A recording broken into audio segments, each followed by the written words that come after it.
Hello everyone, welcome back to my channel GHP star tips. আজকে তোমাদের সঙ্গে share করব সমুদ্র স্রোত ও জোয়ার ভাটার মধ্যে পার্থক্য।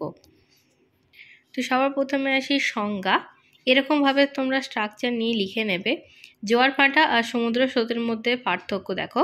সংজ্ঞা হিসেবে কি বলেছে, সমুদ্রের বিপুল জলরাশি যখন নিয়মিতভাবে নির্দিষ্ট দিক অনুভূমিক আকারে এক স্থান থেকে অন্য স্থানে প্রভাবিত হয় তখন তাকে সমুদ্র স্রোত বলে। জোয়ার ভাটাটা কি বলে, প্রতিদিন নিয়মিতভাবে নির্দিষ্ট সময় অন্তর পৃথিবীর সাগর মহাসাগর জলরাশির কোনো স্থানে ফুটে ওঠাকে জোয়ার এবং কোনো স্থানে নিচে নেমে যাওয়াকে ভাটা বলে। তাহলে এই দুটো হলো এর সংজ্ঞা। এরপরে আসে সৃষ্টির কারণ। নিয়মিত বায়ুপ্রবাহ, সমুদ্রের জলের উষ্ণতা, লবণতা ও ঘনত্বের পার্থক্য, বরফের গলন প্রভৃতির কারণে সমুদ্র স্রোত সৃষ্টি হয়।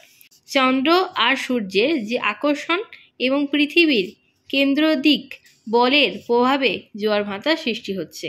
দিক বিক্ষেপ, আবর্তন গতিজনিত কোরিওলিক বলের প্রভাবে সমুদ্র স্রোত উত্তর গোলার্ধের ডান দিকে এবং দক্ষিণ গোলার্ধের বাঁ দিকে বেঁকে যায়।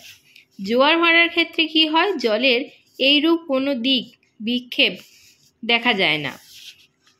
প্রভাবিত অঞ্চল, মহাসাগরের বিস্তীর্ণ অঞ্চলে সমুদ্র স্রোতের প্রভাব দেখা যায় এবং কেবল উপকূল অঞ্চলে জোয়ার ভাটার প্রভাব দেখা যায়।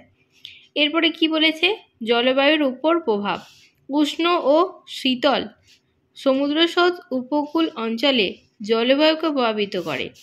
আর 2 নম্বরে বলেছে জলবায়ুর উপর জোয়ার ভাটার প্রভাব দেখা যায় না। তাহলে আশা করছি তোমাদের এই নোটটা রায়মার্টিনের বই থেকে তোমরা খুব সহজেই করে নিতে পারবে। আর অবশ্যই ভালো লাগলে একটা লাইক, শেয়ার অ্যান্ড সাবস্ক্রাইব করে দিও।